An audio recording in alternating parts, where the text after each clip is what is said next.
for a reason. So we're going to have a beautiful reception and discussion today.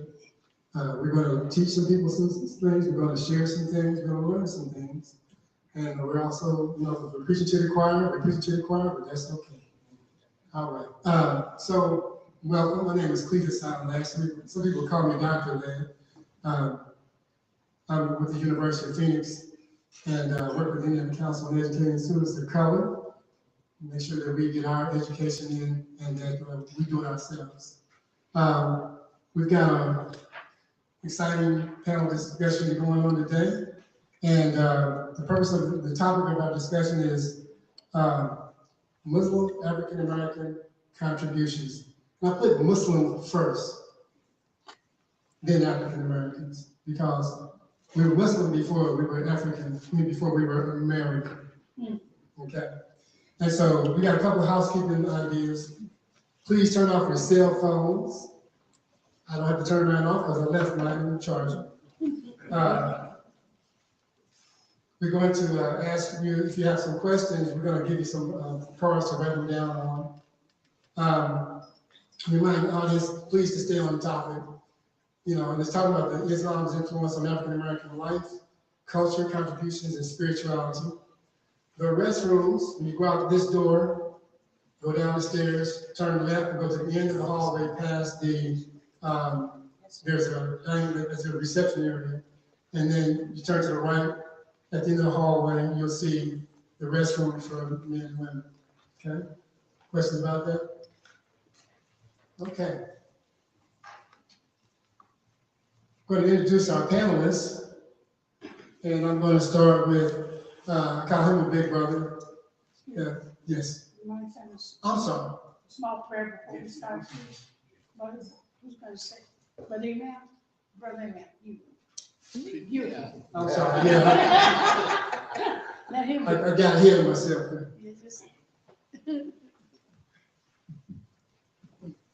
Assalamu alaikum. I'm going to say a little bit of Arabic and then I'm going to say it in English. أعوذ بالله من الشيطان الرجيم بسم الله الرحمن الرحيم الحمد لله رب العالمين الرحمن الرحيم مالك يوم الدين إياك نعبد وإياك نستعين اهدنا الصراط المستقيم صراط الذين أنعمت عليهم غير المغضوب عليهم ولا الضالين. We seek refuge in Almighty God from the devil, from the shaitan. In the name of the Almighty God, the beneficent, the merciful, all praise is due to Him, the creator of the heavens and the earth, the creator of all things, the most merciful, the blessed, the owner of the day of judgment. Thee alone do we worship, and your aid alone do we seek. Guide us to the path of those who are favored in your heart, and protect us from being among those who have gone astray. Amen. Amen. Thank you, Sister Kalita. We need that, and I apologize because I was in time and not of the law. It's okay. Mother's a gift. Yes, ma'am. So we want to introduce our guest. Like I said, I call him Big Brother. It's Imam Ismail Abdul Alim. He's representing Mana. Brother Kareem L, representing the Moorish Science Temple of America. Your sister and Queen Linda, mother sister Linda Mentor. I've known you for years. I'm sorry.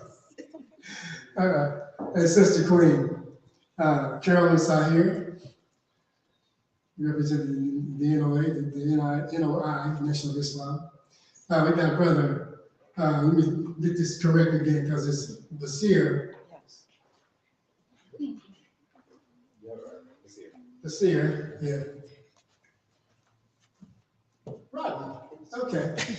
Representing Ahmadiyya family. I've got my brother, Jay.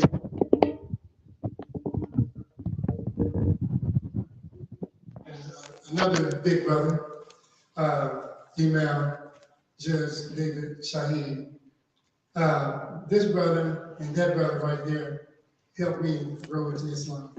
And every time I've asked Judge Shaheed to I would bring students to his court.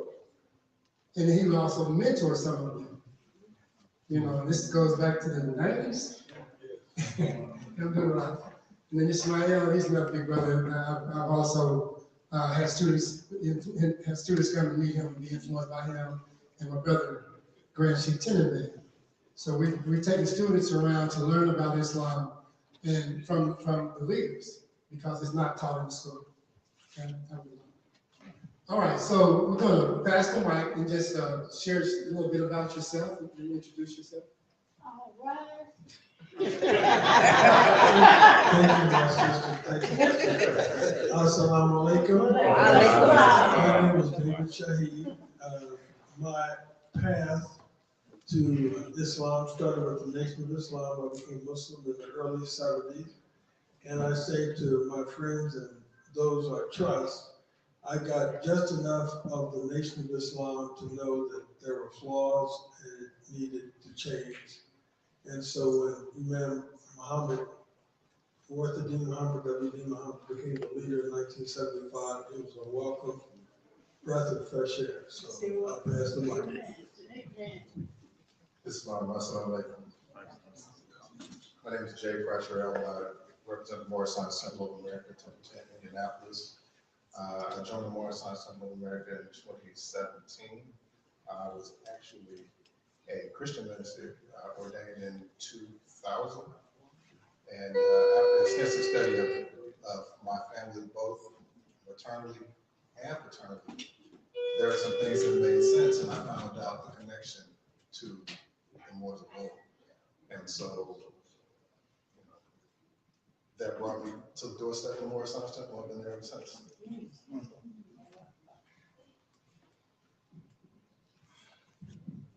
Thank you. Assalamu alaikum. My name is Basir Rodney. I am a member of the Ahmadiyya Muslim community. I serve as the president of the Pan-African Ahmadiyya Muslim Association in the United States. We are an organization that is now represented in African communities around the world, among the Ahmadis, and I'm the president of the American chapter. And it's interesting, I just need to say this for quickly. I was invited actually this week to go to London to the Pan-African Ahmadiyya Muslim Peace Symposium, and it's a big deal. They have members from all over the world and dignitaries and guests. But when I was asked to come to Indiana and spend time with our people here, I said, I'll ask one of the other representatives to go do that. I'd rather come here. So I'm very honored to be here among you. If you hear an accent, it's a Jamaican accent. I was actually born in Jamaica. And I moved to the United States in the early 90s. I became a Muslim first in Jamaica. I too grew up Christian. I became a Muslim in Jamaica and then found Ahmadiyya there as well. And then moved here where I continued to practice Ahmadiyya. I am joined today by my wife. She's in the first row. I go as much as possible. I take her everywhere. She's my actual brain. And my two of my three children, Aleem, who got to meet Abdul Aleem today, and my youngest daughter, Hannah. Jazakallah, and thank you for having us. Thank you.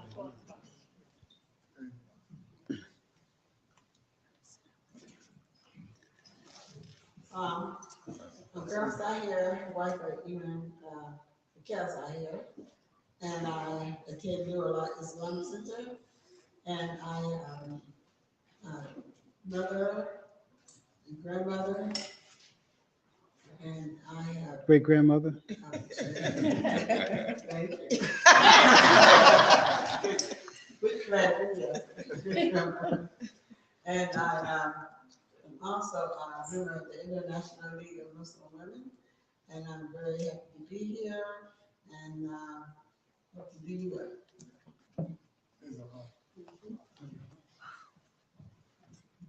Assalamu alaikum. I'm Sister Linda. I was born and reared here in Indianapolis, and I too became Muslim in the early 70s. So I've had that life along with the current life, and as some of my brothers and sisters in this room, we came from the Nation of Islam, and we transitioned into Muslim of America. Yes, Muslim of America, and we became in solidarity with the Muslims throughout the world, with the difference of the fact that we were here in America and our history was different, which is why I am grateful to Allah subhanahu wa ta'ala to this day that I came through the nation, because I think without that guidance, a readiness in order to truly understand Islam as a way of life and not religion, I would not still be here today, praising Allah.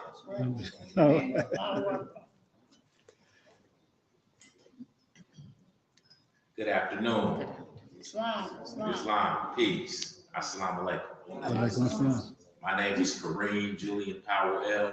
And actually, my walk in Islam is very diverse, but I'll be brief with the introduction.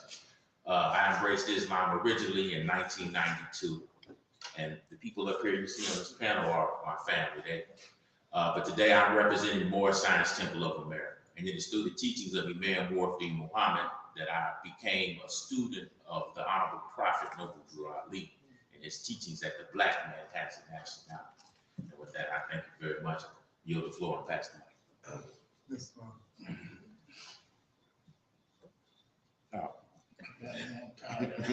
Assalamu alaikum. My name is Ismail Abdulamin. I am the Imam of Masjid al-Mu'mineen and the East Side Masjid. We consider ourselves to be the community mosque. I'm a convert, a rebirth convert. I like convert better. It denotes energy rather than revert. So, and I think it's important that we change and that it takes energy and movement. And so that's why I use the word convert.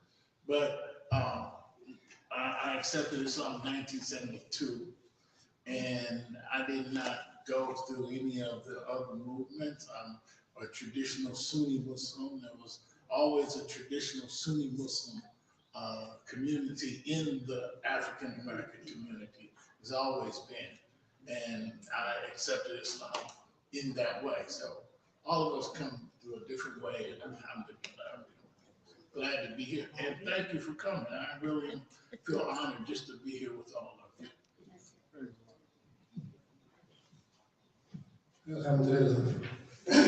We want to thank the library and the Black Literature, Black Literature and Culture Center for Black Literature and Culture for allowing us to be here and sharing our history and our culture, And it's so important that we know who we are, whose we are, where we come from, so we can know where we're headed. So we will begin. I'm going to read a timeline for you really quick. And this Islam's influence on African American life, culture, and spirituality, Muslim and Muslim African American timeline. How many of y'all understood where the name America comes from? America Vespucci? Anybody else? Hmm?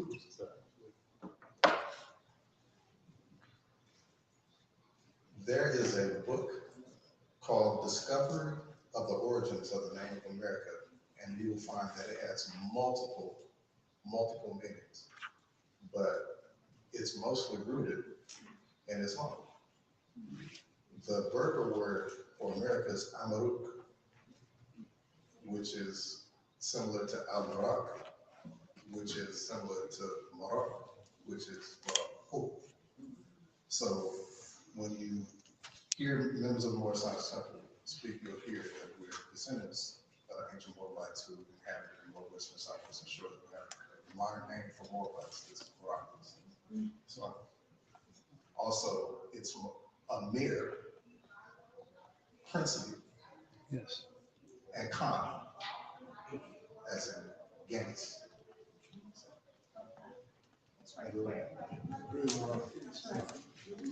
Alhamdulillah.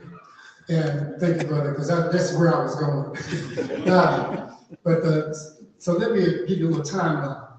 In 700 AD, African Moor aquanauts sailed to the islands in the Caribbean and traveled inland as far as present-day New Mexico, Arizona, and California. In 900 AD, Moorish sailors arrived to trade with Mayan and Aztec in Central America and referred to as the Old Man, a contraction of two nouns, Ali, they spelled it O-L-L-I-E, but we say Ali, A-L-I, and Mecca. They came from Islamic Spain during the reign of Caliph Abdul Muhammad in 912. Another is Abdul Hassan al-Masudi, a geographer and an author. At al-Basra, he completed his book, Maruj al-Tahab, where he describes his experiences in various countries with people and climates. In his book, he drew a map of the western banks of the Atlantic Ocean. This map was added to by Amerigo Vespucci. In 1492, Columbus arrived in the New World on the third ship, the Santa Maria, 12 hours after the Nina, 8 hours after the Pinta. The Pinta was piloted by Pedro Alonso Nino Amor. They called him El Negro. In 1500, Estevanico explored the desert southwest and discovers indigenous Mojave and Navajo indigenous people with similarities to Islam. Parallels exist between Southwest indigenous people, Islamic petroglyphs, language, art, religion, where we call God Kuchela, and Mexico. In the word Mexico has Mec in it.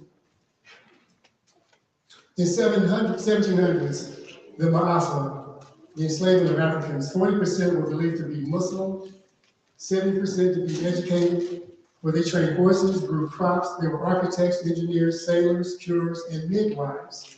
And Caribbean islands names influenced by the spread of Muslims from Africa.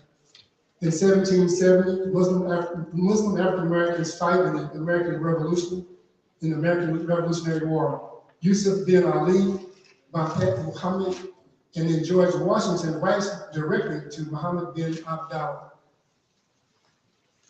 In 1800, archaeologists and anthropologists discovered giant stone heads of Africans in the Mayan temples dating back as far as 800 AD.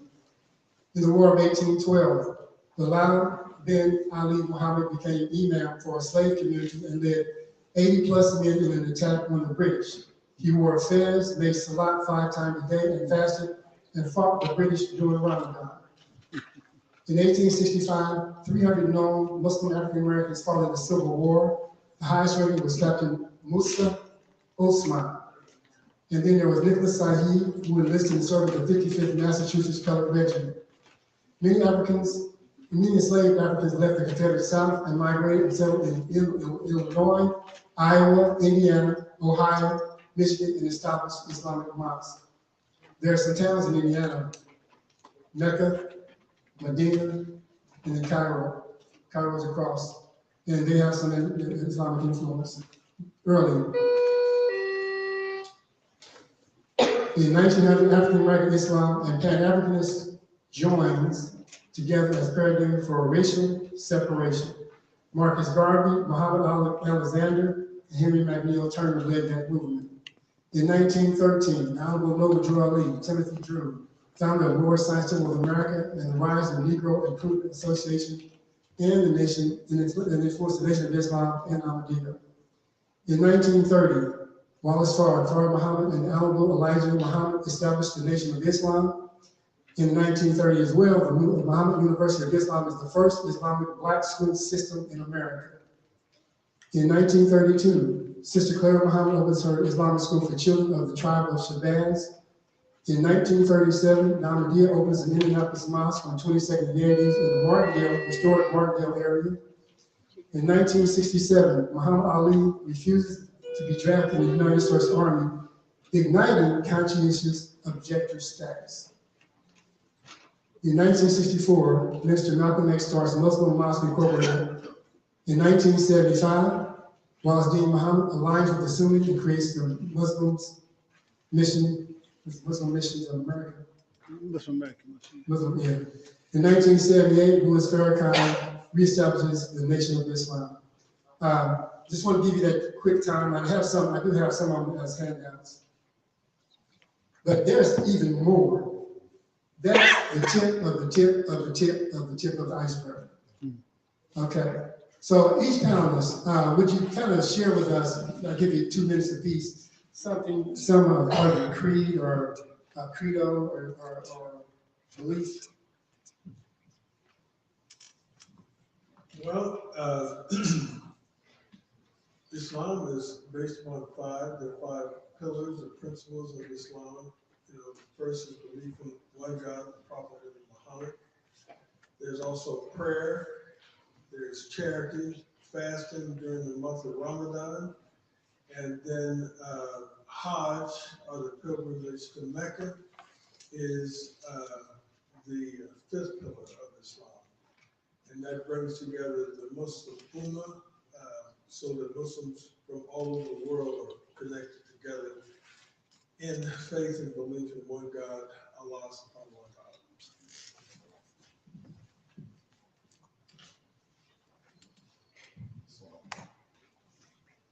The Moorish Science Temple of America stands for the specific principles of love, truth, peace, freedom, and justice. One of the things that we do teach is nationality. So civics is a major part of understanding who our people are. We want our people to know themselves so that they can know God. If you don't know yourself, how can you know God? If you don't love yourself, yourself or your neighbor, how can you love your enemy? So it's a lot of self-study and the study of self. So.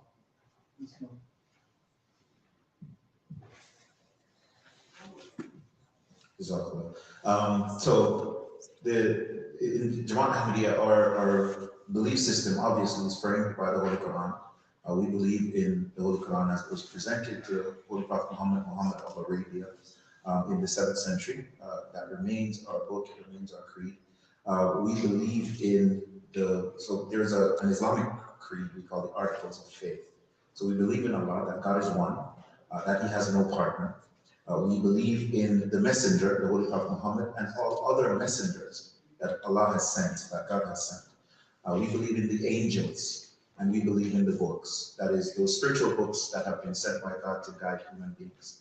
And we believe in Qadr, the judgment or preordination of Allah, of God. Beyond these creeds, what separates the Ahmadiyya in a way, and not to draw separation, but just to be clear on what makes us distinct or distinctive. What is distinctive among the Ahmadis is we believe that the prophet that is prophesied to come to the world, the prophet Jesus, has already returned. We believe that the Imam Mahdi, that the Muslim community is waiting on, is already here in the person of Mirza Ghulam Ahmad al-Qadian, who establishes the Ahmadi Muslim community, and then he passes away, and now we have a system of khilafat. We have one leader that guides the entire community wherever in the world we are, and we are in the era of the 5th caliph of the Ahmadi Muslim Jamaat. And we see him as the worldwide leader. His name is Mirza Masroor Ahmad. He governs the community and our world organization from London, from the UK, where he lives in exile. And so all Ahmadis around the world kind of point to him as our universal leadership in matters that is secular and as well as spiritual. All right, so that's the framework under which we believe. We have chapters in the United States, around the country. There are about 50 or so chapters. We have a small chapter here in Indiana, a newer chapter, because what's really interesting and to our conversation here, Ahmadis have been active in the United States since 1921. The first missionary of Ahmadiyya Jamaat was sent here in 21, and one of the early communities was the Indiana community. So part of why we kind of come back here and are always connected here is because we've always had these strong roots here. Thank you.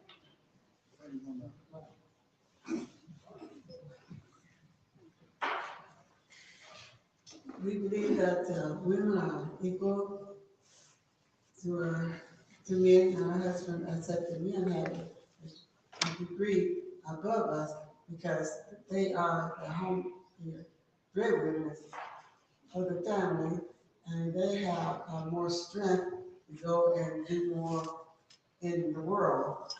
So also with that, I'll pass it on to Brother Shaheed has basically gone over basically what we believe in.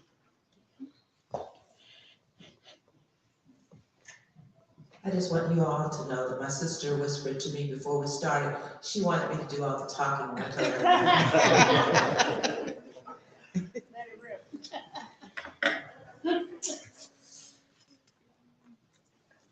I want to explain what I meant when I said that I was grateful to Allah subhanahu wa ta'ala for going through the nation of Islam. When I look at myself in the mirror, I'll just look for and think of myself alone and no one else.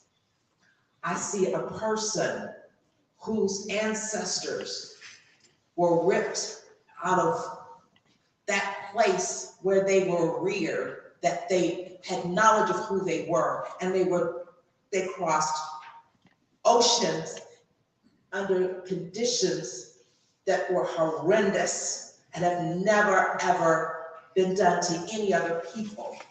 When I look at myself in the mirror, I see dust. So when they talk about the second coming of Adam, I think that that is us. Because who else could have gone through what we have gone through and we still survive? As I think of Maya Angelou, and she said, and still we rise, think about it. So here we were in the nation of Islam. We were like a dirty glass that had to be cleaned because we thought we were useless. We thought we were nothing. We thought we didn't even deserve to live. We had no connection whatsoever with the God that we knew all of our lives, the one that created us. We had nothing. So when people look at us and they talk about us being worthless, where do you think it came from? We were not reared thinking, we weren't created to be worthless, because who else in all of history could have gotten through all of this and still survived? Look at the Peanut Man. Carver. George Washington Carver. I didn't even realize what happened to him in his childhood. Why he wasn't married, why he couldn't have children. Something was taken away from him that should never have happened. So what else could he do? But he still rose, because look at all that he did with nothing.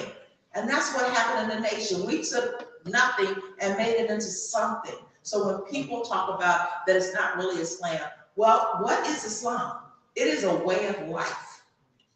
It is a way of life. It's not a religion. A religion is something that man created.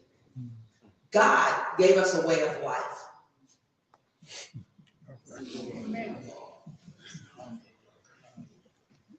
Thank you. When we speak about the Moorish Science Temple of America and a man that came in 1913 who identified as Prophet Noble Drew Ali, this was Jim Crow, segregation, we're being lynched from trees, et cetera, et cetera. Noble Drew Ali, the first thing he wanted to do was give us, the first thing that Prophet Noble Drew Ali wanted to do was give us a positive self-identity. And the first thing that he stated is that it is so important that we realize that we are no longer to have a slave mentality.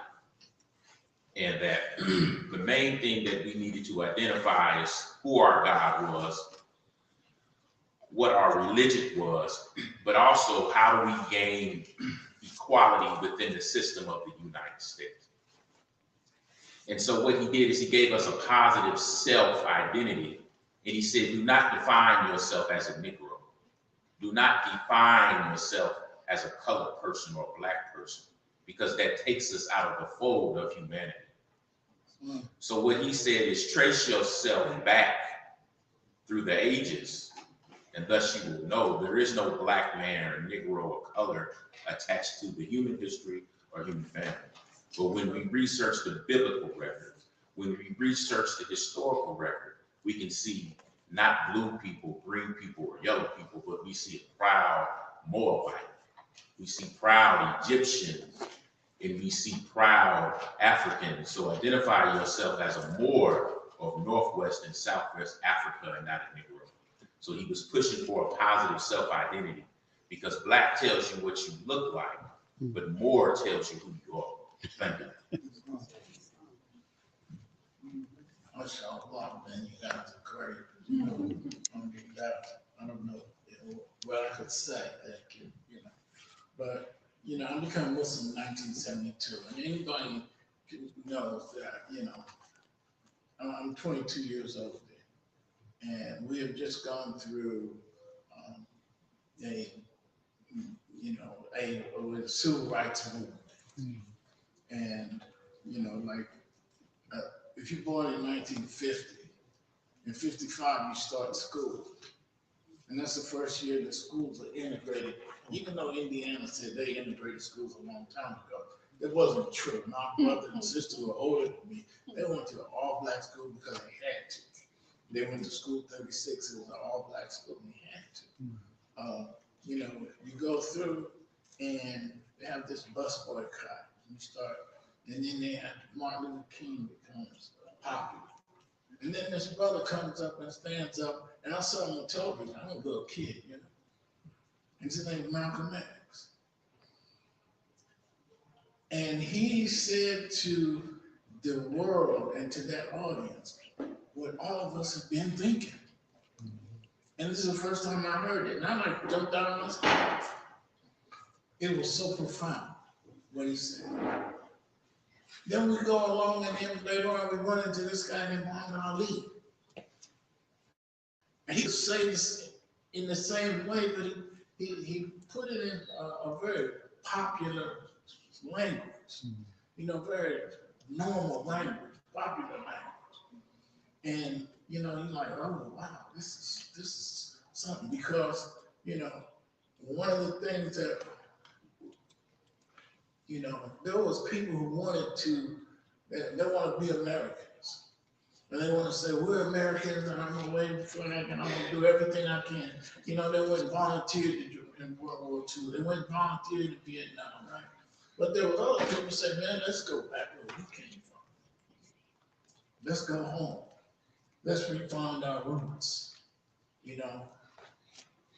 And I think that, what Islam offers us, no matter what your roots are, whether you're from wherever, that you are, first of all, as the verse of the Quran said, "O you mankind, we created you from a single cell, and from that cell created its mate, and from the two created countless men and women, and we scattered them throughout. Fear your guardian Lord who created you, and always remember to reveal the wounds that bore you, for Allah is ever watching over you." Right? That humanity is one. We have common ancestors. And the object of this world, as it says, that we created you nations and tribes in order that you know each other. And the best amongst you is the one who is best in conduct and the best in deed. And regardless of whatever position we're put in, believing in God and connecting to Him and being conscious of the fact that God is watching us always, and that somehow or another that's going to change our behavior, and that behavioral change is what will lead to your liberation and lead to your being the master of your own destiny. And alhamdulillah, thanks for having me here.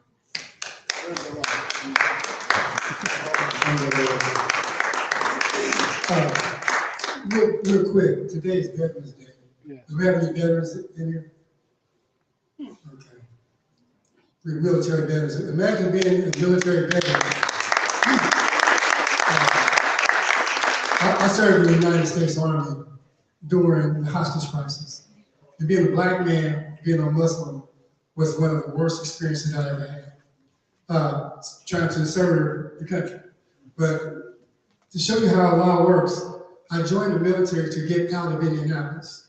And then when I completed basic training, they sent me to Fort Benjamin Harrison in Indianapolis.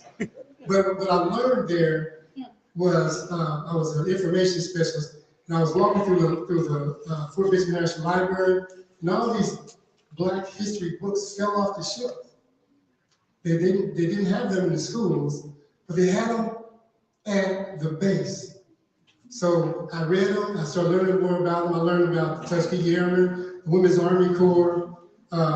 Over 13 of them graduated from Christmas Annex, and about 18 women served in the Women's Army Corps from Indianapolis. They helped set up the post office, the Army post office system. Wow. Okay, so just so then Allah sent me to the Mojave Desert, to Fort Worth, California, and I ran into Mojave, and I was like, wow, they sound like Muslim. I was blown away. A lot of plants they see, you gotta nurture it, you gotta water it. That's even what I'm saying. You gotta follow who you are, whose you are. All right, so you know where you're going, who you belong to. The audience, I want you to understand, we send out some blank cards, and you can write your questions on the cards, okay? And we'll get to the questions. Right now, I want to kind of shift to say,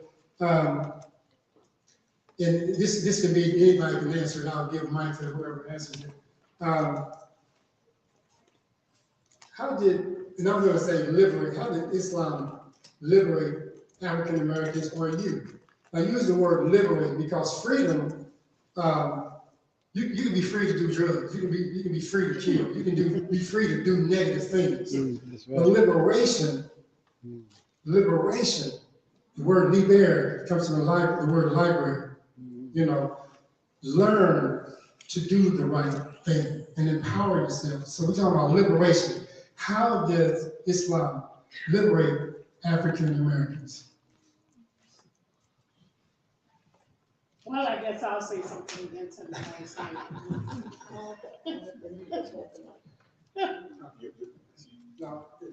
Please.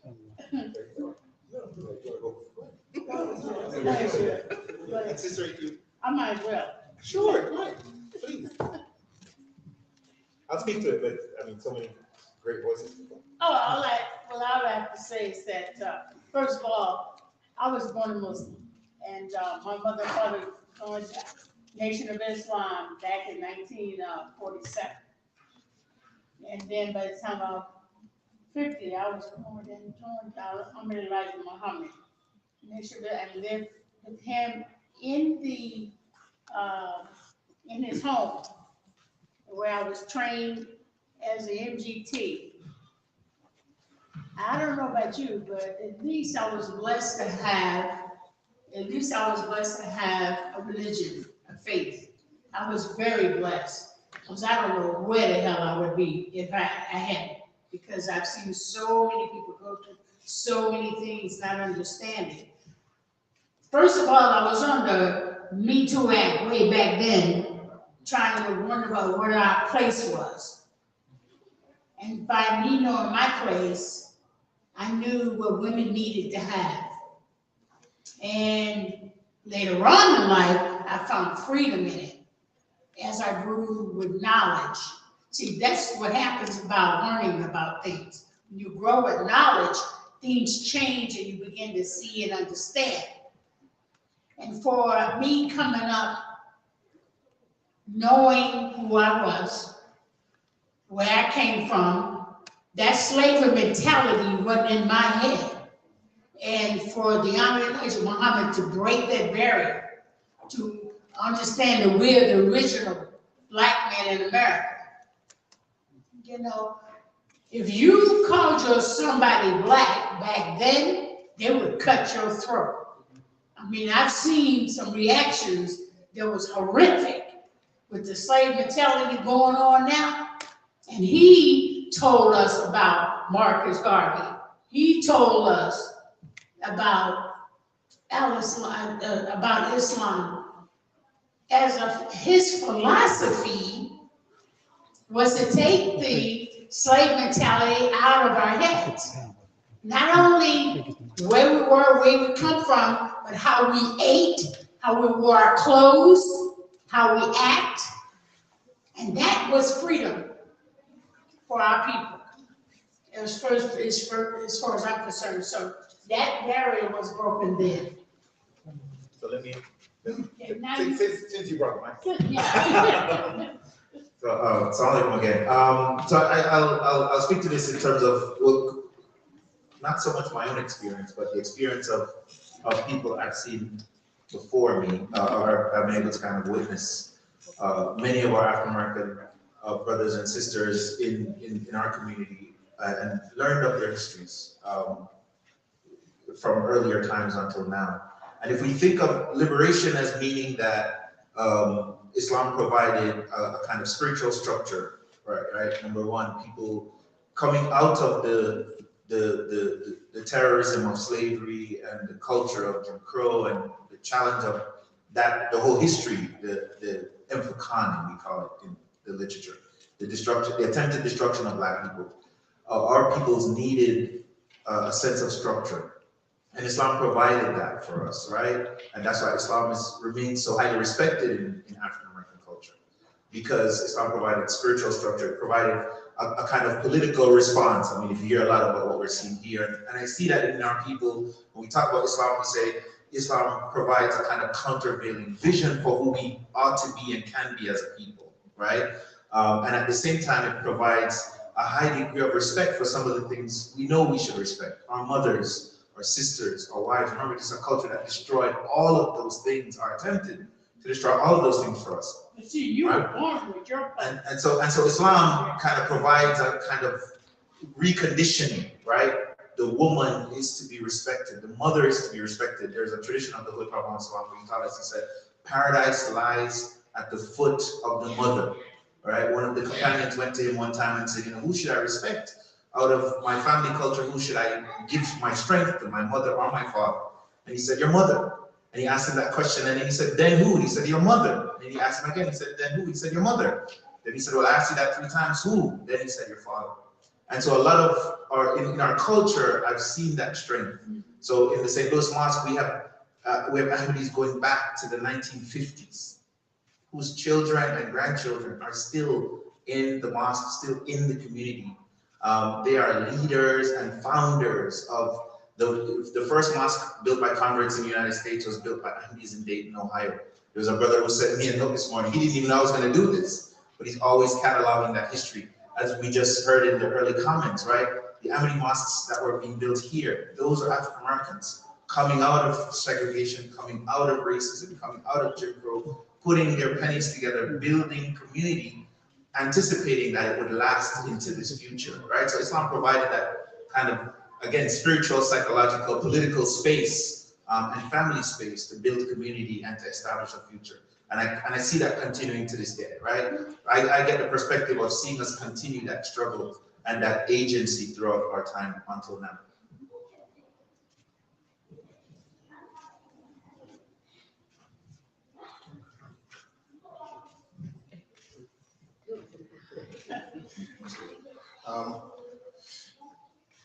So historically, for our people,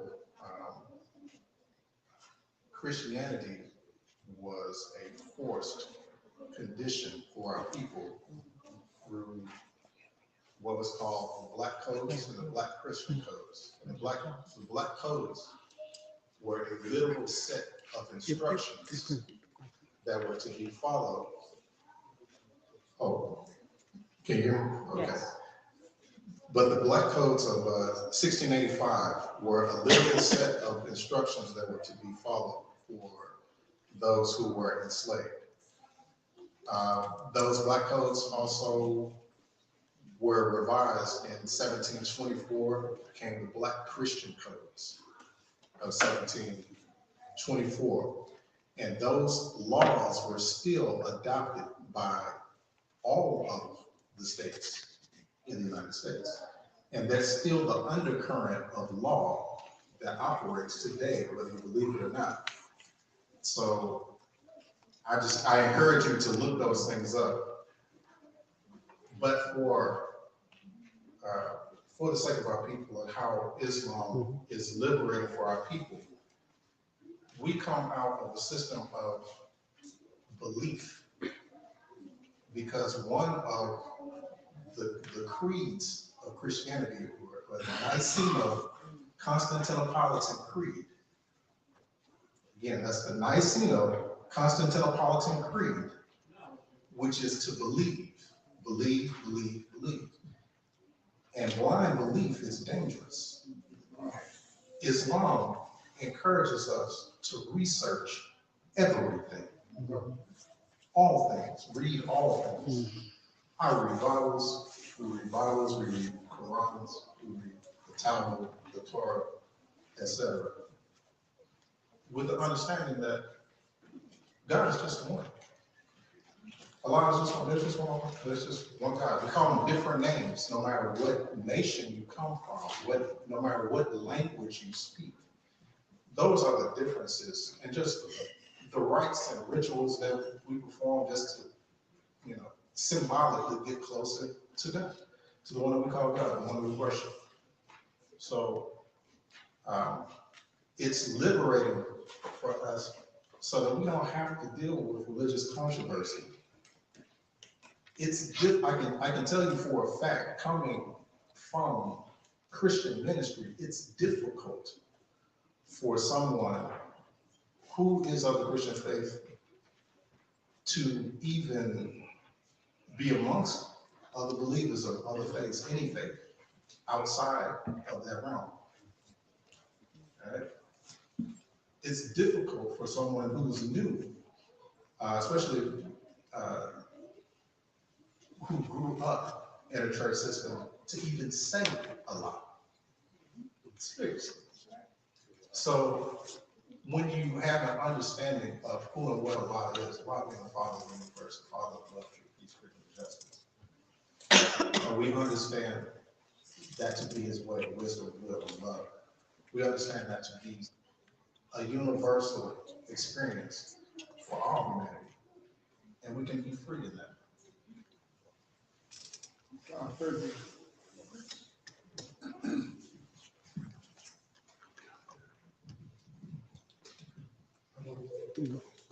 We'll wait on questions. Go ahead, Julie. Okay. One of the first things I learned about the name Allah, and they said creating the image of Allah. I was like, wow, this arm, leg, arm, head. Oh, that was deep. Okay. Anybody else? I want to ask another question about education, because that is the key. Frederick Douglass talks about the importance of education. Mr. Malcolm talks about the importance of education. I want to hear from the sisters, from the queens here, about the importance and what Islam did for education.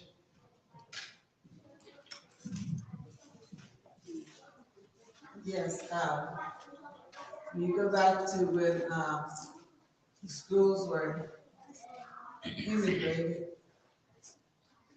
that law enforcement said that we had to send our children to public school.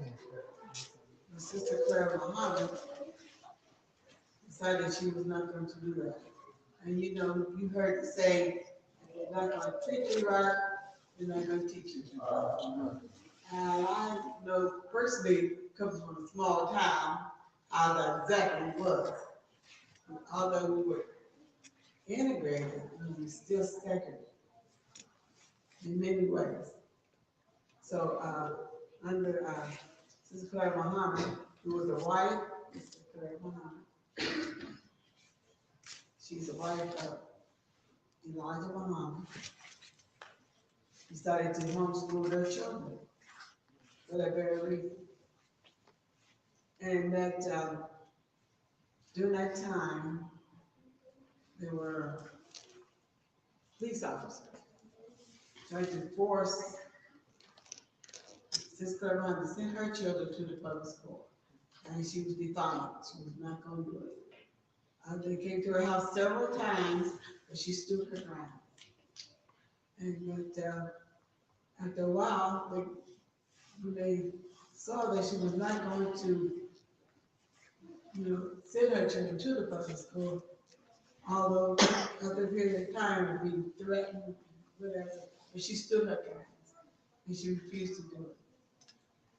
So, I think in America, I think other people, later on in the years, decided, you heard of these homeschooling. I personally believe that they got that courage to homeschool their children because they had the right to. Just like Sister Claire Muhammad had the right to homeschool her children. So we have lots of homeschooling all over the country, where they take charge of their children's education. I want to ask another question of the sisters too. Talk about how women lead, and then also about modesty. Okay, when she showed you the book about the women of Islam, and it talked about MGT, that was a Muslim girls train. I mean, yes, I remember so well attending those classes. And like I mentioned before about the dirty glass and it needing to be cleaned before you put the water in, that's what those classes were for. And why was that? Because if the woman is the first teacher, she has to be educated herself in order to teach her children. Now understand, Allah subhanahu wa ta'ala put the natural ability for us to teach, but we still need that formal education. And what we have to understand is that the education, we have to be careful about our education and that education we receive. Because there's nothing like teaching your children something that is very incorrect. Even though they integrated the schools, I remember going to the schools, but I didn't learn anything about myself. I didn't even know what it was to be Black. I didn't even understand that I was Black. And I'm thinking that we graduated in the mid to late 60s, and I keep thinking even to this day, why do I not know anything about Malcolm X? But then again, I'm in Indiana. Why do I not know about the lynchings? That picture of the lynchings that show you every February during Black History Month, that was right here. Why do I not know these things? It's all about education. And understanding that you really have to be careful about the education that you get. So it's not about being educated, you need to know that what you're getting is correct. I love those classes. And I remember I was one of those, I was a spoiled child.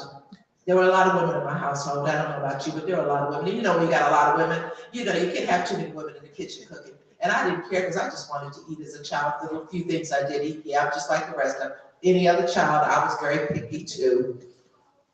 We didn't like green peas and all that other crazy stuff. And so when I became Muslim, I was like a child in kindergarten, being taught. I didn't know how to cook. I knew not to eat pork, didn't even understand that just not eating bacon or sausage, that pork can be in other forms. Didn't understand, or really know what lard was. Didn't understand what some of the things we can't even pronounce that's still made with pork, Didn't even know about gelatin. We all love Jell-O. They talk about giving up the ham. Who wanted to give up the Jell-O? But when you talk about us as women, we had to have, and think about it, in the 30s, 40s, 50s, the 60s, oh my God, early 70s, there was all this education going on and people becoming aware of their surroundings. And I think it had a lot to do with the fact of the growth of Islam in America. Because it woke up more than us. It woke up everybody who was asleep and didn't even realize they were asleep. And for those who knew we were asleep, who became concerned because of, uh-oh, they're waking up. So when you talk about some of the things that we were not taught, we had to learn all of these things. And we still had to function as women. And when you talk about modesty, I don't understand. I still remember my brother describing a female. He said she looked like a ham in a sock. I still use it to this day. I don't understand. We are the examples of society. So we were always taught that the shorter the hemline, the worse society got. And I don't understand. Who wants to see cellulite? It's not cute. So I don't understand. So, we were taught to be modest. Why do you, plus furthermore, even if you don't have cellulite, why would you want to show the world that which you should only show to your family? If you're a woman and you're married, you should only want to show your goodies to your husband. If you're a man, you should only want to show your goodies to your wife. Why are we showing it to the world? What is the point of that?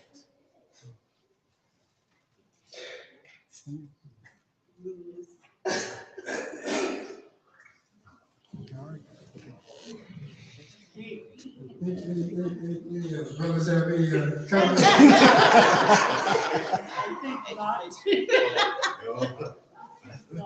Know when to hold them.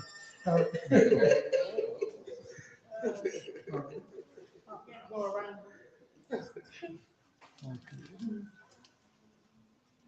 Thank you, sister.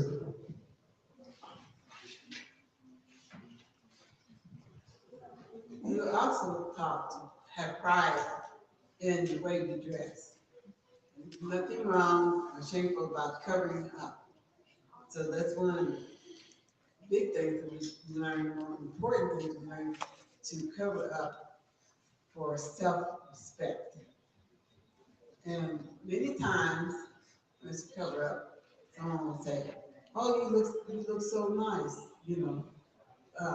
how do you feel you're covering up and covering up your hair? And there was a period of time when we had the incident in New York where the planes flew into the Trade Center, and that many people, because you have covering, that you was stood out more. But then again, I was going down the street, riding in the car, and someone said, "I like your scarf. I like what you have on." So those were supports that we had from other people who spoke up. And say, you're modest. I like what you have on, a pretty scarf. So those are some of the important things that we receive about being modest. And I do think that other people, especially U.S., wanted to know more about Islam because we were out there. We were more visible. We were curious to know, what we were about. Thank you.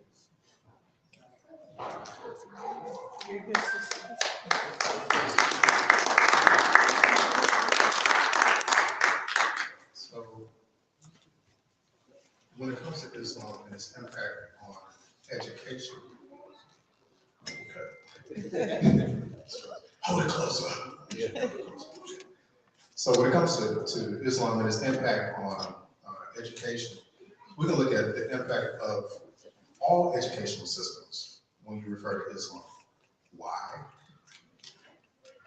Grades 1 through 5, 5 pillars of Islam, 5 principles.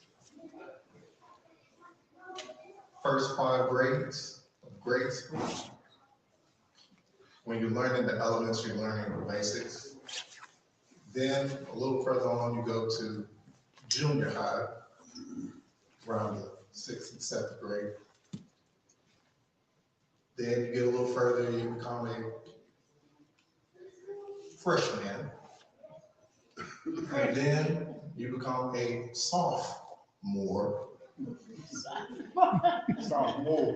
Sophomore. And then you become a a junior, which deals with a little more of a relationship. Then you become a senior. Senior is a Lord.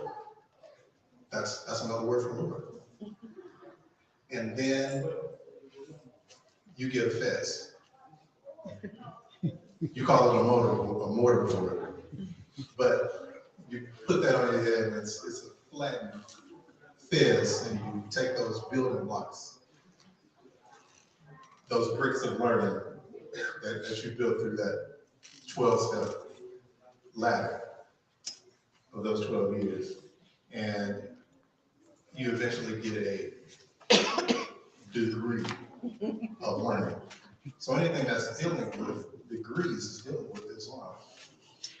And when you graduate, they turn the tassel on your fez from right to left.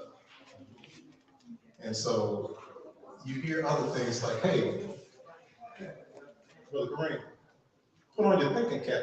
Hey, that's it. That's it. Are you upright? Are you level-headed? Are you well-rounded?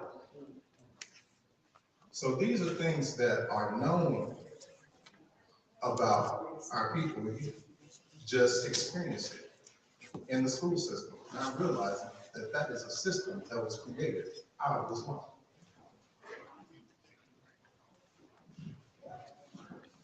Alhamdulillah.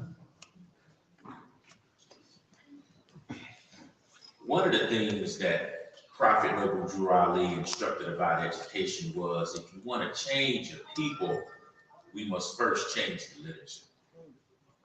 And a lot of people don't know, but in 1928, Noble Drew Ali organized the Moorish Science Temple to vote in the first person of African descent into Congress. His name was Oscar de la Prise. This was 1928. Noble Drew Ali, with the education of the Moorish Science Temple of America, knew that there was an issue with the so-called black man in America. He stood on a milk crate, and his hollow was, "Come all ye Asiatics, and come to learn the truth about your nationality and your birthright, and that you are not Negroes." That was very important back then and even today, because the issue that African Americans are having in this country is how we're classified and identified according to the law.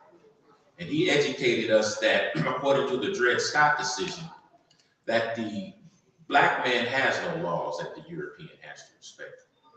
And so when he educated us, not only did he educate us on our religion, but he educated us on our legal status. And voting is very important in this society. So prior to the Voting Rights Act of 1965, Noble Drew Ali organized his members in the Moorish Science Temple to vote in 1928. How did he do it? He did it because he understood his constitutional rights. This is why education is so important. Because there's an old saying, they say, when you know better, you do better. Or when you know less, you do worse. So the education with Islam was a moving force because it became politicized. And that's why Islam is still so much talked about, because it's politicized. So when we talk about the most honorable Elijah Muhammad, when we talk about Master Fuad Muhammad, brother Muhammad Ali, the late great Muhammad Ali, it's because they were social piranhas, brother Malcolm X and Elijah Lee Shabazz in their day.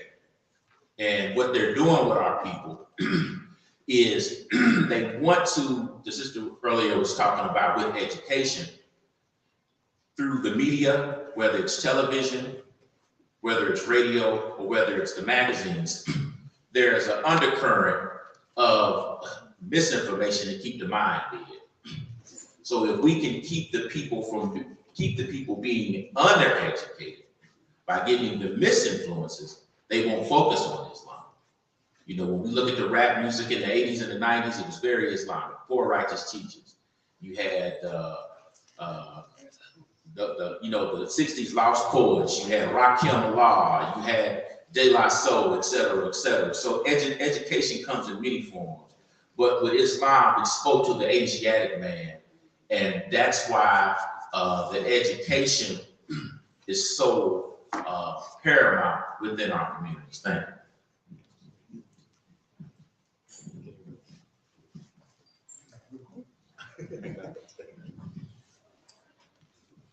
So I wanted I was thinking about this just a little bit as I was just listening to everybody else. And so in a way, first let me kind of acknowledge the audience, and I know questions are coming, we've been doing that. But one of the first things that Islam did as a spiritual and social practice is exactly what we're doing now. It brought people together, and this becomes the process of education. So a lot of the African American brothers and sisters that I've met and spent time with over the years, and my own engagement in the Islamic community has been exactly like this. The open education forum where people are spending time learning about their faith tradition, learning about our culture, learning about themselves, right? And I think that's a very powerful thing. We take it for granted, but remember, we live in the age of mobile phones. None of y'all are on your phones right now that I can see, right? Which means we have a captive audience and that learning is taking place. The other thing that has happened historically, both from the standpoint of the Nation of Islam, as well as from the other Islamic communities throughout the United States, is the establishment of schools. And and not just, homeschools are very critical. In the St. Louis chapter where I live, we had one sister that recently passed away. She homeschooled like 2 generations of kids, right? All of the family members would just bring their kids and drop them off by Sister Aaliyah's house. And she would just educate them. That's what she did. She was a certified teacher. In Missouri, we have lifetime certification. She actually got teacher certification. She went to one of our historical black colleges, got her education, and then turned around and created an education program for all those children. And that happened in Philadelphia as well, right? We're members of our community, and the education was provided for everyone, right? Anybody, whether you're Muslim or not Muslim, you could come and drop your kids off, and that's what the schools did. In Milwaukee, we had a school that recently closed a few years ago. It was on one of our historic buildings, and we maintained that as a school for some time. And again, we're not the only Islamic community to do that, but that's a very critical part of our experience. And remember that Islamic education is typically bilingual because our kids are learning the language in our country, our English that we come up under, but they must also learn the Arabic language not just from the liturgy, but also to speak it. We anticipate that we will connect with other Muslims anywhere in the world and be able to talk to them, right? And have that conversation with them. That's a part of why the Moorish Science community is so excellent about the deconstruction of the words that we speak and learn, and why that's so powerful among us even to this day, right? Our music forms, we had a lot of our members who were jazz musicians and public lecturers from the 1920s onwards. Yusuf Lateef recently passed away, a prolific American jazz musician, Ahmad Jamal. These are members of our community who themselves, where they were educating the culture and the society with music, were also getting degrees and becoming highly prolific in the secular fields as well. So Islam has always placed the first command revealed to the Holy Prophet Muhammad is Iqra, read, right? And so that construct of learning to read, I was just telling my son, as he was picking up the books off the shelves, I said, I know this might be a big lesson for you, but understand that there was a time when this one room would never have existed, and we would have been beaten to teach you to pick up one of those books. So this is a very special place, it's a shrine, and also being Muslims in this space is a powerful, powerful thing. I can't say that enough. And it's a part of our long-standing Islamic tradition. Thank you. We're going to refer to some questions now. And this one is a simple question. And it says, please recommend a book that captures the history of Islam in America, specifically earliest history of how Muslims came to America.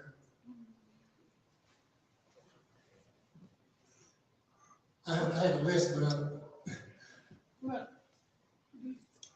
the Message to the Black Man. Message to the Black Man. That was one of them. And then just for Islam, right? Mm-hmm.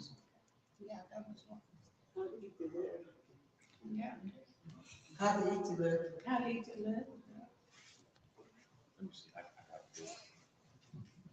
I have a book that's called The Pathway to Islam, 1934. It starts there, it talks about the Nation of Islam and how that came about. That's also another book. If you're interested, I can give you my card after the meeting. We can go further.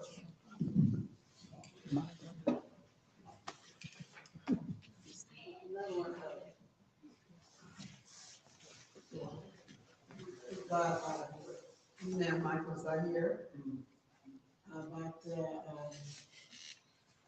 the man behind the men.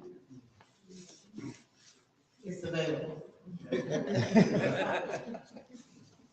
Yeah, we use that book with my students. It talks about the Honorable Elijah Muhammad and his influence on Minister Malcolm X, Louis Farrakhan, Muhammad Ali, his sons, and it's got a great history in there as well.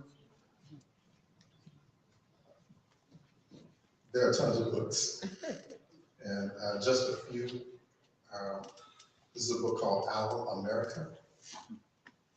Again, it's Our America by Jonathan Curiel.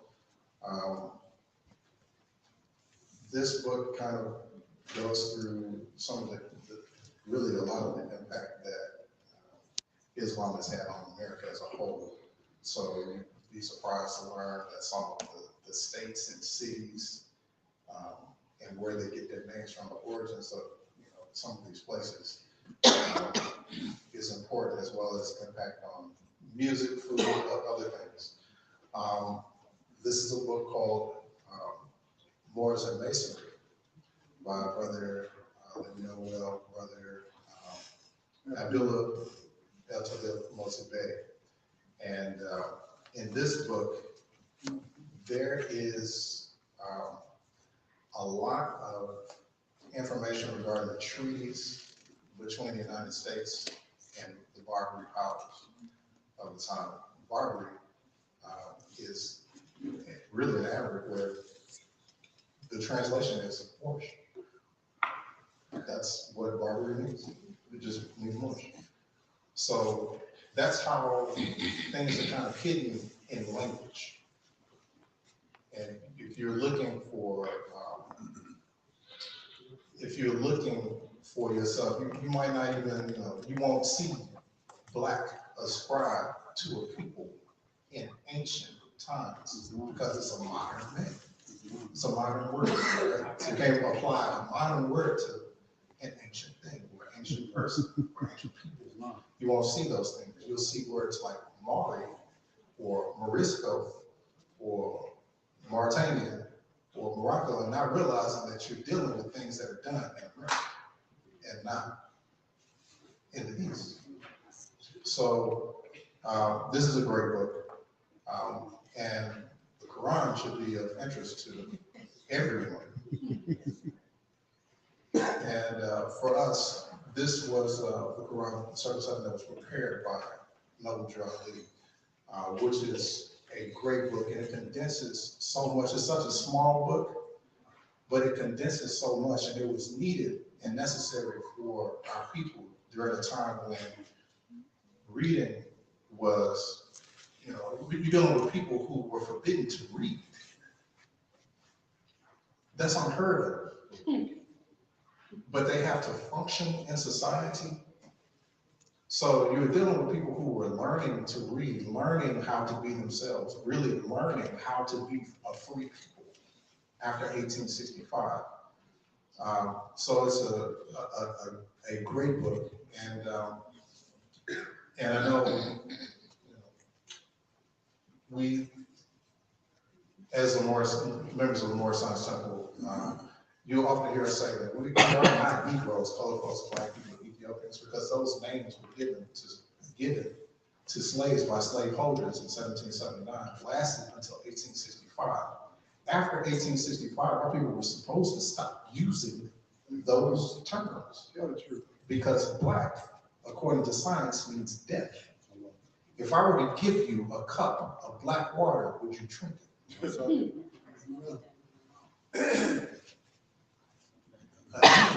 That's a name that was given to a river in West Africa by Moors because it contained black water.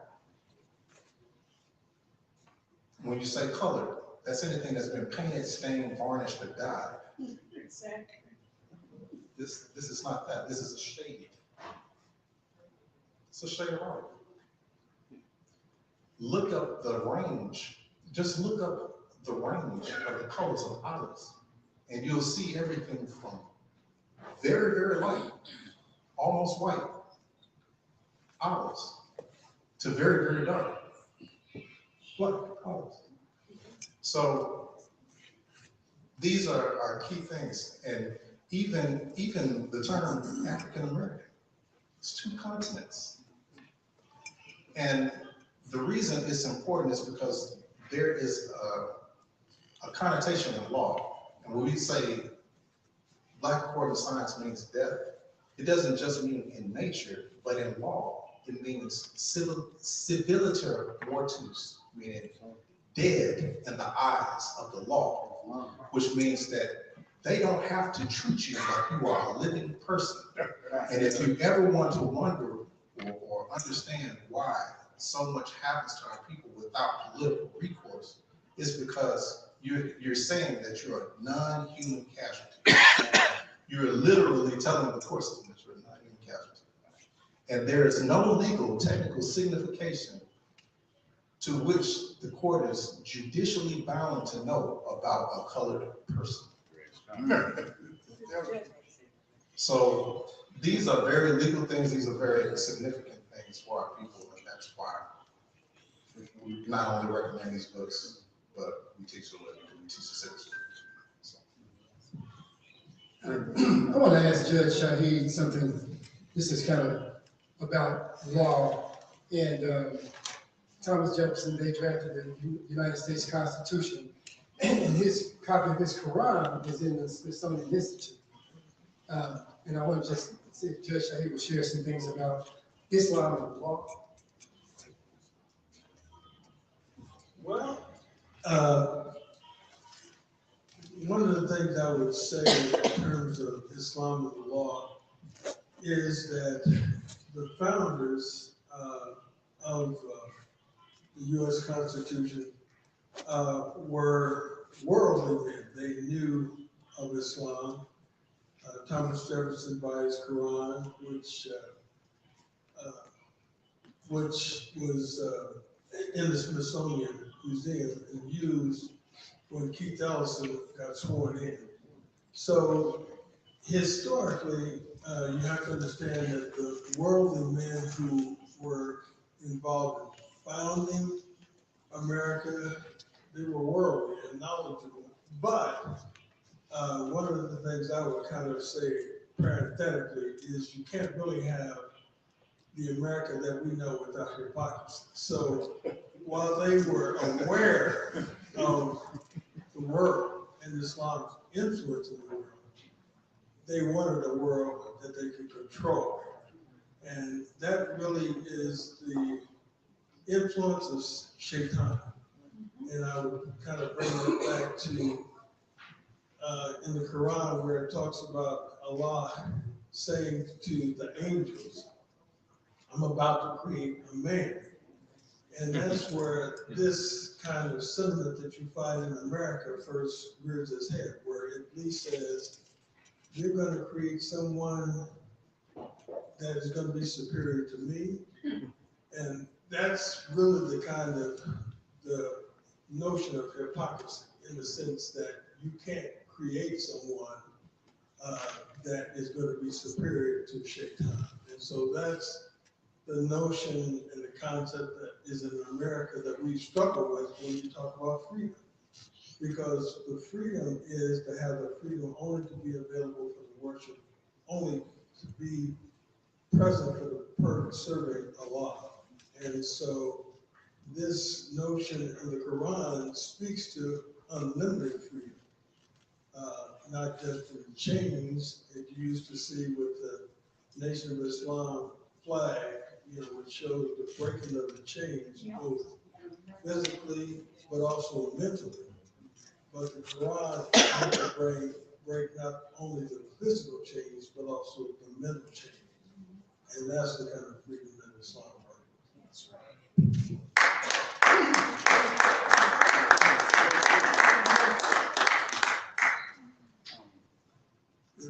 question is, I see many older African-American brothers and sisters who have remained steadfast in Islam, despite different types of struggles. However, it appears that the next generation is not connected in the same way. What can we do to ensure that the future generations of African Americans, of Muslims, remain connected to Islam and faith?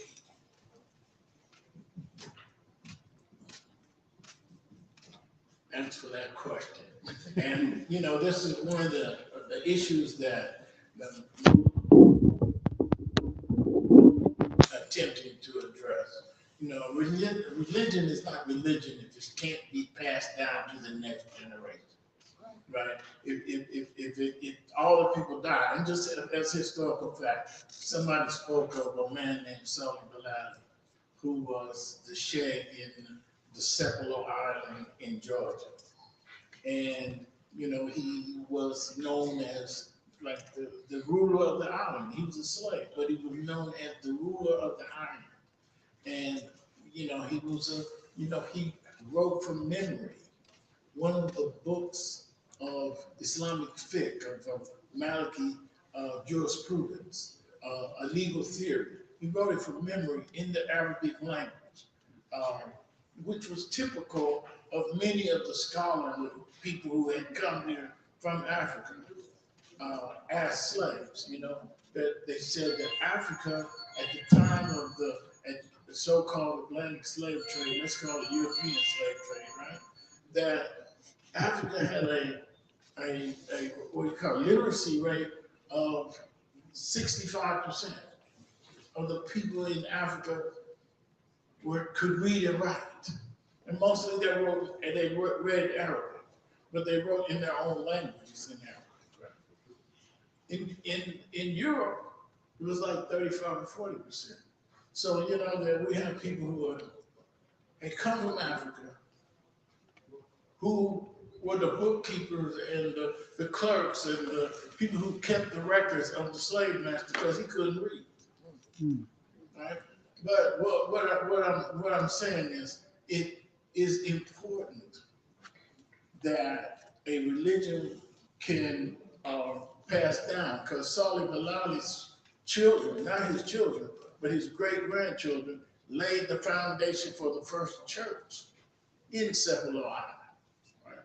And we see now that so many, like I went to a place called Morocco, Indiana, right on the Illinois state line. And, you know, they have a cemetery up there. And you look at the cemetery, you say Muhammad so-and-so, Ahmed so-and-so, people who have, we know as Muslim names. But where are the Muslims now? In Morocco, in these places, that they have become something other than that. And so this is important, that we teach our children what our faith is, and more important, that we actually practice that in our homes. You know, that we do this in our houses. You know, that we teach our children, okay, you pray, you get up, and we pray as a family, right? That we, you know, because, you know, it says that a person who has no knowledge of his Lord is dead, right? He's not alive. He has no knowledge of his Lord. So you have to teach that and add it on. I saw a statistic, and somebody else might want to, you know, argue with me about it. I don't care. But it said the #1 religion for Black men in America in numbers is Islam. Probably no religion is first, but Islam is the one religion that more and more Black men find. There's a lady who wrote that, she said, I can't find a man that eats pork, a Black man that eats pork, unless he's over 60. Right? He has to be old. I'm older than that, but you know. But the point being, look, we've been given this narrative about who we were, who we are, you know, 1492, Columbus sailed the ocean blue, right? And that the world starts with Columbus. And that was the education we got. You know, Columbus started everything. You know, well, when he got there, who did he meet? You know, as the story says, they came and the native people that lived there, they came and they saw Columbus and they said, what language you speak? And so they went and got somebody that spoke his language. We spoke Italian, right? So they went and got somebody that spoke his language on those little islands. So, you know, the world did not start in 1492. Somebody mentioned a book. There's a great book that's been written. He was at Butler just this past week. His name is Dr. Rudolph Ware. He wrote a book called The Walking Quran. And it's about, you know, how, you know, the Africans who had come to America, how their language, I mean, how they learned the Quran and how this was so much a part of their education that,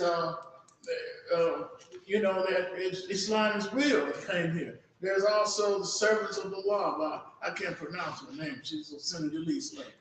There's also, there's so many books now that are being written. And one of the things that's kind of interesting, and I'm going to stop after this, that's kind of interesting, is if you look through the historical books of African-American writers, historians, they don't mention Islam. Not mentioned. It's completely left out. Now, you know, why they did that, I don't know. I can't look in anybody's heart, but it's completely left out. So now we're just beginning to get real serious scholarship about the origins of this faith in this country. It's kind of interesting. How come Timothy Drew, right? Timothy Drew Ali, how come he came from North Carolina? And how come Elijah Muhammad came from Georgia? You know, these are interesting facts. And if you look and connect the dots, you'll see this where Islam was. Right? How did South Carolina get so rich selling rice? Who taught them how to sell rice, how to grow rice? They didn't have rice in Europe. Right? So who taught them how to grow rice? And why they, so anyway, I'm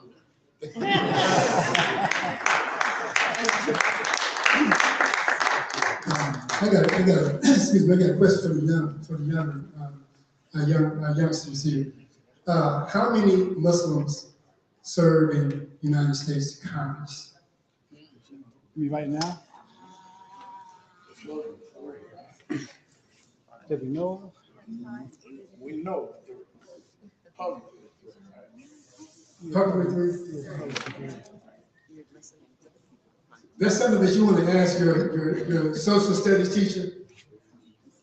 Okay, you're hey, you teaching me social studies, you teaching me history. How come this ain't, ask me? How come this isn't being taught? Who are the Muslim congressional representatives? Okay, we got another question. This is pretty recent too. It's dealing with the civil rights movement. There was money donated by Muslims to this Dr. Martin Luther King, the civil rights movement. Can we share some, if y'all have any information on who that might have been, who they were, and what they did to advance the civil rights and human rights? Anyone?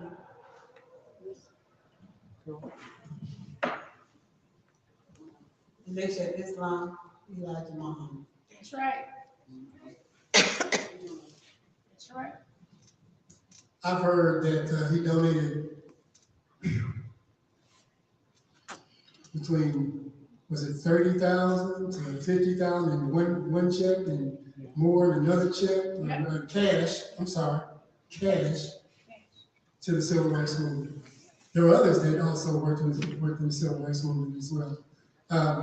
My dissertation is on the theology of Minister Malcolm X, And I had some professors that said that Malcolm X was not a systematic theologian. And I said, well, why is it that he was invited to speak in 11 countries around the world? And at major universities, Oxford, Harvard, Yale, Princeton. But he's not a systematic theologian. But he had a theology. Okay, we'll get to the next question then.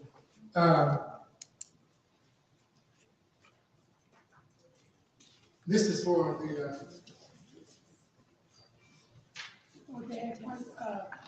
Adam Payne College Jr. donated to the civil rights movement. So Adam Payne College Jr. Yeah, I was there when he did that. Yeah. And he often welcomed Minister Malcolm. Yes, he did. Yes. And Malcolm says that, just like Dr. King is a clergy, just like Adam Payne Powell is clergy, Malcolm X says he is also clergy. Okay. This is a question for the Moors. What are the Moors doing for the community as far as the U.S. government and the fraud they're placing it on the people?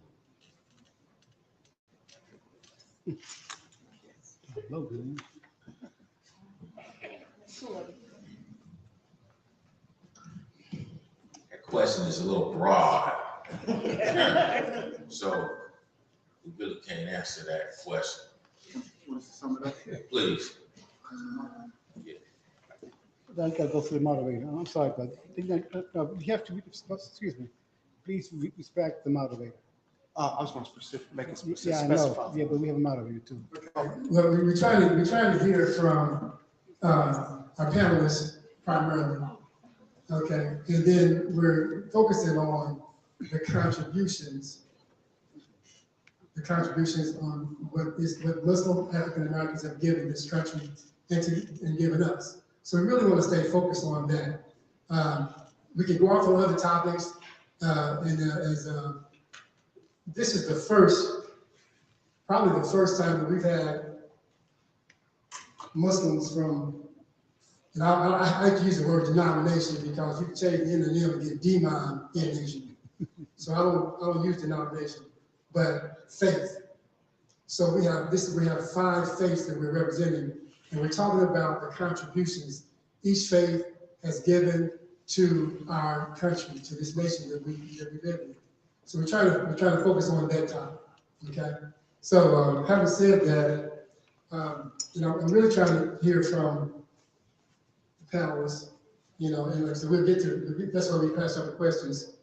So we ask this next question.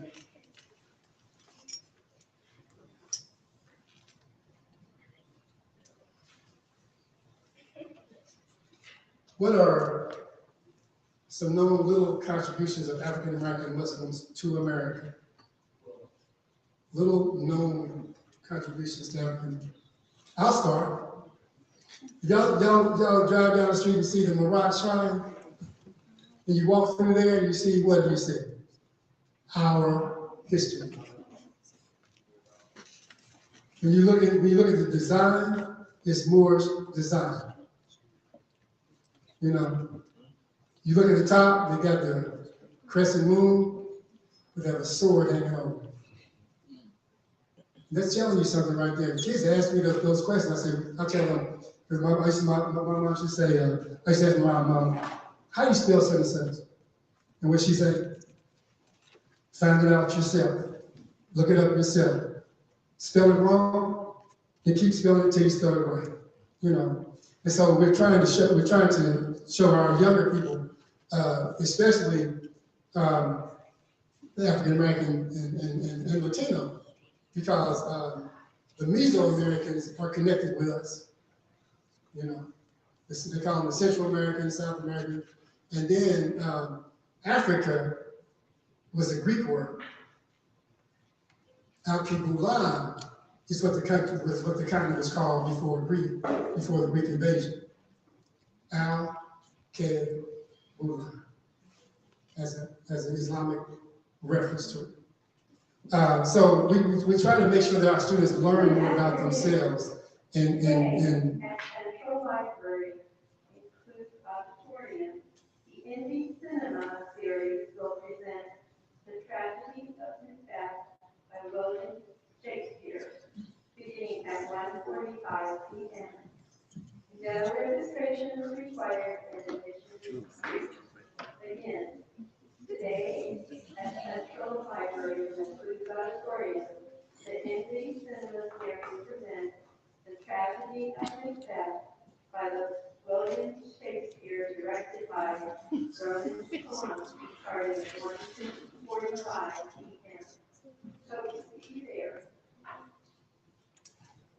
Shakespeare. My gosh. What about that more?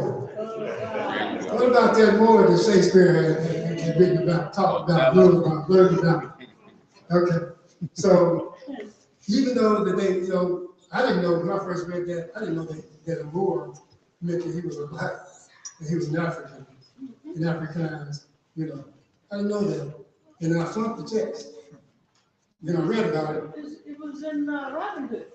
Robin Hood. The black spread. Yeah.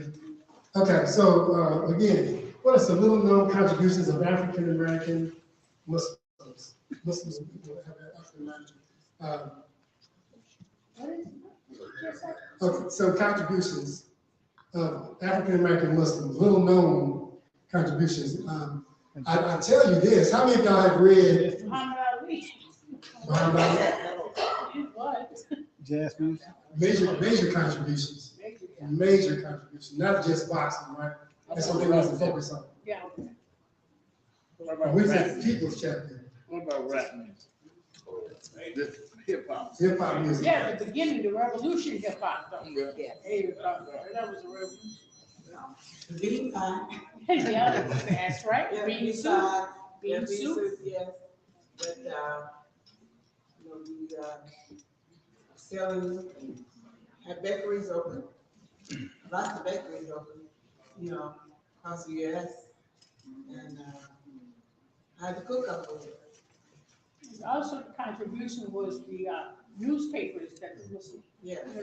and then Muhammad Speaks the and Muhammad Speaks, and then the journals. Muslim Journal, and then also the Muslims were the first one that made billions of dollars in America over the whiting fish. Oh, They yeah. were the only company that made billions of imported whiting fish back in the day. It's very delicious.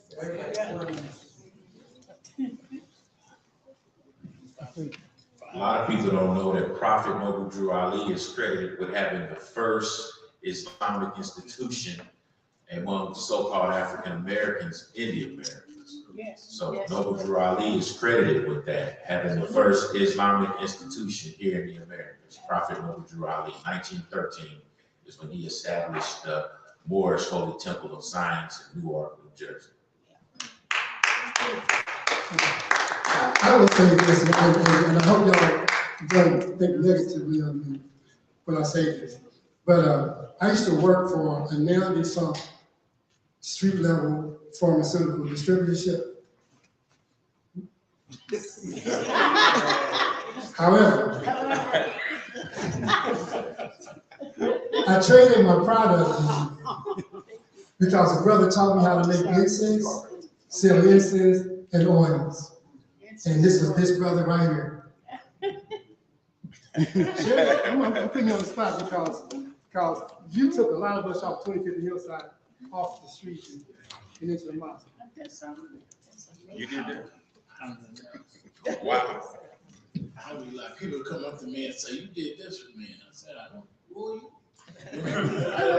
No, the transformation, and I think that's the most important thing that we've done in this community. It's a transformation of individuals from wherever they were to becoming, start building families, becoming employed, getting educated. This guy, man, he looking doctor lad sitting up behind me, like, so, I think that's one of the things we did.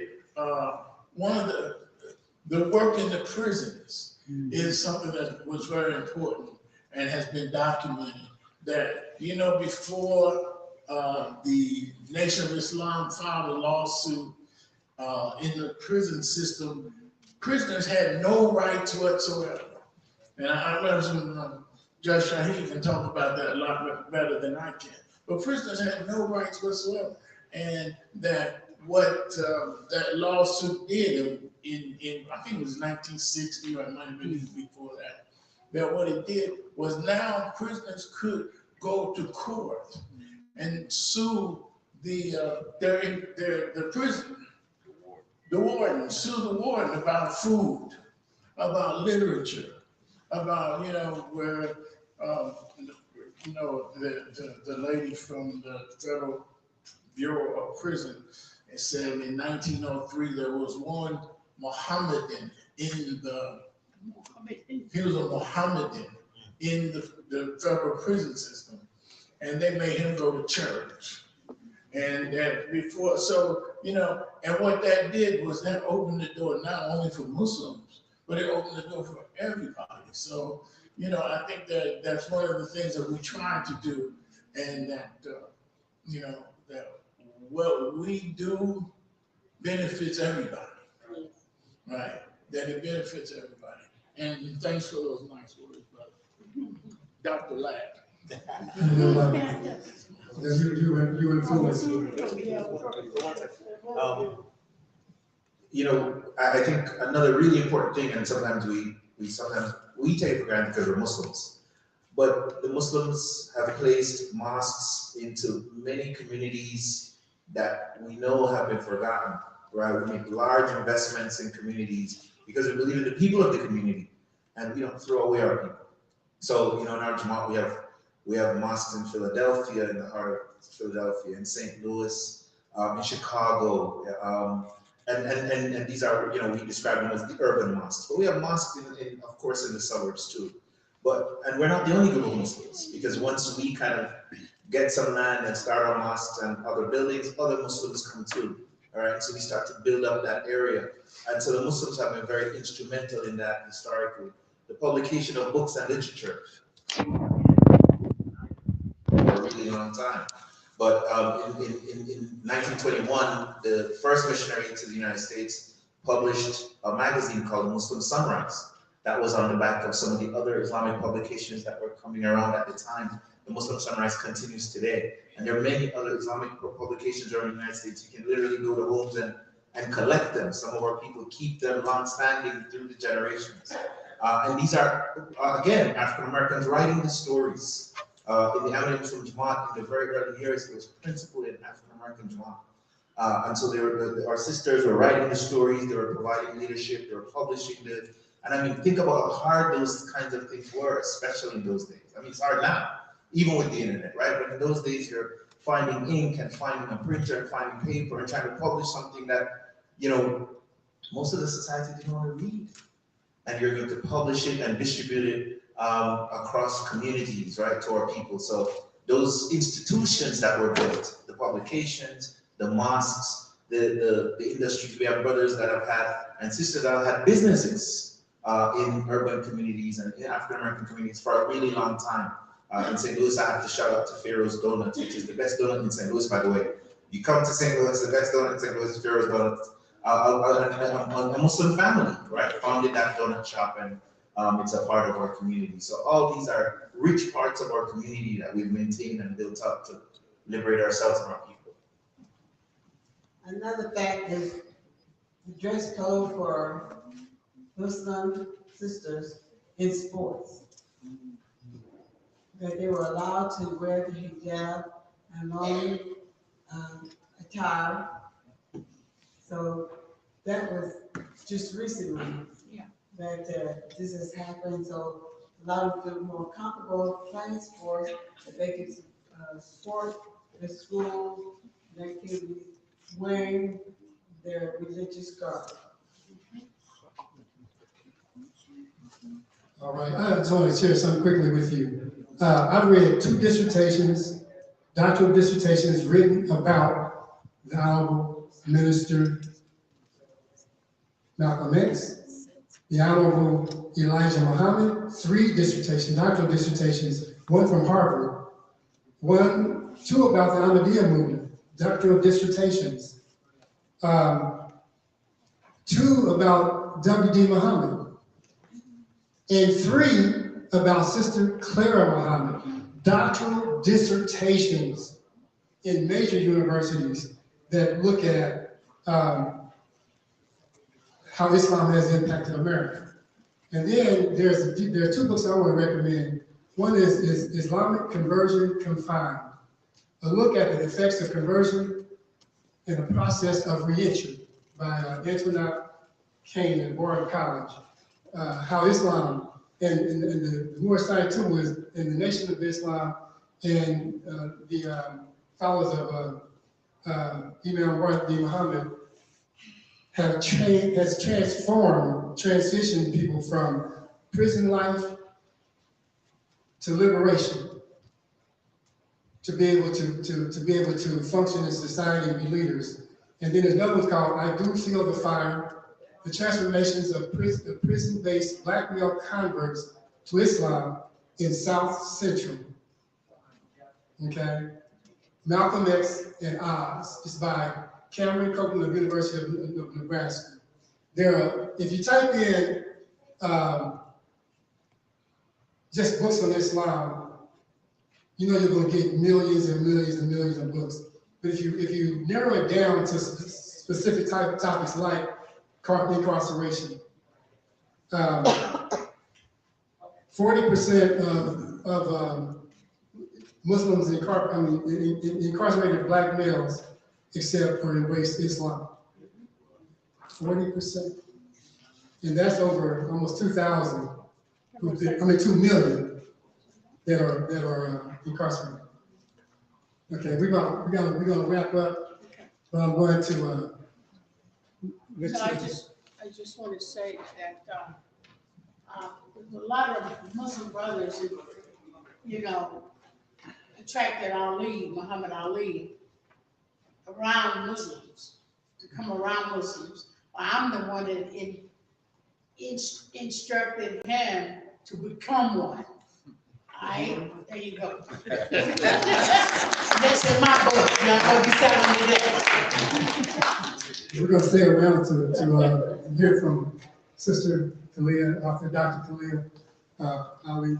And so this is, like I said, this is probably the first time we've had this gathering. Let's do it again. Yes, sir. And let's add, because the history here is so important. It gives us an idea of who we are, whose we are, where we come from, where we're headed. And I'm so happy that we have some young people here, because I met Dr. Martin Luther King when I was 6 years old here at St. John's Missionary Baptist Church. Didn't know who he was, didn't realize who he was. And then on the day of his assassination, we were at the park when Robert Kennedy announced his assassination. 90% of the children, if you look at the pictures, 90% of the children that were at that event where Robert Kennedy announced Dr. King's assassination, 90% of the people in attendance were children. My mom said to us because she didn't want to lose her job. And I imagine that was a thing that a lot of other people did. But so we got to teach our history, we got to share our history, we got to tell our history, and we got to spread Islam. If you look at the history of it, it was kind of like spoon-fed, and that's how we do it. But we just got to spread it. So I'm very, very happy that I'm blessed to be able to moderate. I want to thank the Honorable Judge David Shaheed, my brother Jay Patrick L., my brother Nasir Ryan, my sister Travis Ahir, my sister Linda Mentor, Kareem L., and Ismail Abdul Salim, and email Michael Simon.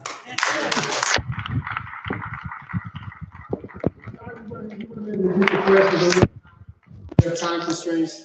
The library is busy today. And then we're going to try to do this again. And hopefully we can spread this and increase. Inshallah. Yeah. And I want to thank Miss Brianna Barnes. Where'd she go? Brianna Barnes helped set up everything for us. And she's with the Center for Black Literature and Culture, and read about some of these people around here because, you know, these are people that a lot of us grew up with or learned. I didn't grow up with Weston, I couldn't read it, but I know a lot of these people. But we want to thank the library and the Center for Black Literature and Culture and Sister Brianna, wherever she is, we want to thank her. So give yourselves a hand, give our panelists a hand. Anybody want to close with prayer? We will close with prayer, but this is, we'll take after prayer, we'll take a short break when we rearrange the table for our special guest, Dr. Khalil Ali's book signing. But I just close with a very common prayer for Muslims to get Fatiha. أعوذ بالله من الشيطان الرجيم بسم الله الرحمن الرحيم الحمد لله رب العالمين الرحمن الرحيم مالك يوم الدين إياك نعبد وإياك نستعين اهدنا الصراط المستقيم صراط الذين أنعمت عليهم غير المغضوب عليهم ولا الضالين. And in English, with the name of God, the merciful benefactor, the merciful Redeemer, the praise belongs to God, the Lord sustainer of all the systems of knowledge, the merciful benefactor, the merciful Redeemer, the sole owner of the day of judgment. You only to be worshipped, you only to be seek for help. Guide us on the straight way, the way of those upon whom is your favor, those who deserve not your anger, nor those who go astray. Amen.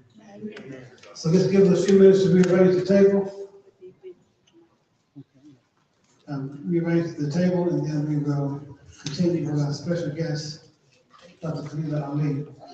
I also know that tomorrow we have our parents' appreciation very quick at Boyd University, and that will be tomorrow at 4 p.m. So give us about 5 minutes, please.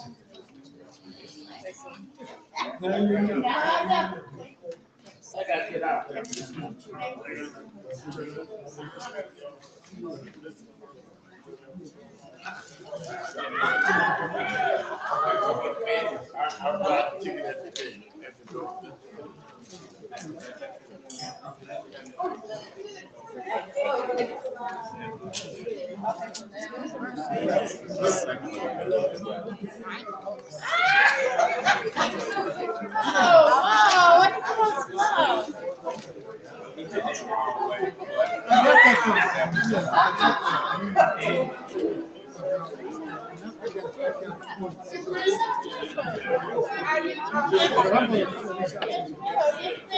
I wasn't worried about it because I observed. That's why I did that. You understand what I'm saying? So we all right, but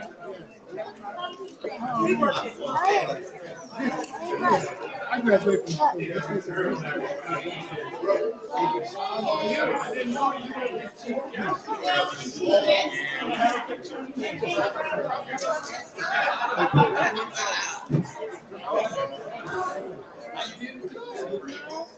how you doing?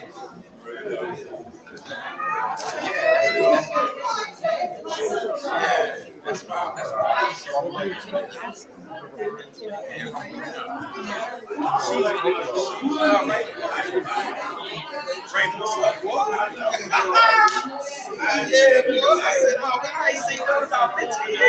How you doing, man? Yeah. Oh, yeah. Wow.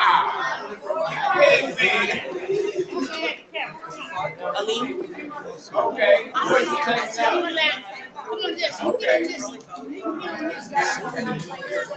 All right.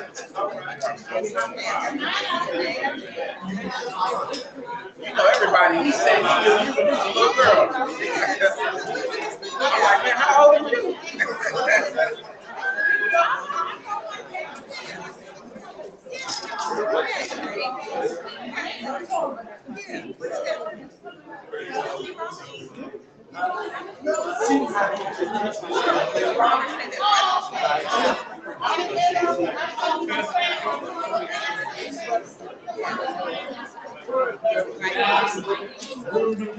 That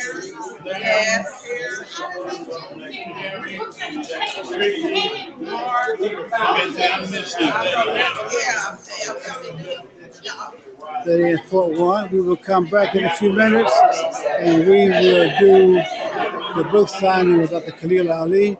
But for right now, we're going to sign off and be back in a few minutes on the same Facebook page. Thank you all. Assalamu alaikum. This will be available on my Facebook and on my YouTube as well, under my name, Michael Mikhail Sahir. Assalamu alaikum. We got here last night. So we're gonna actually get on the road.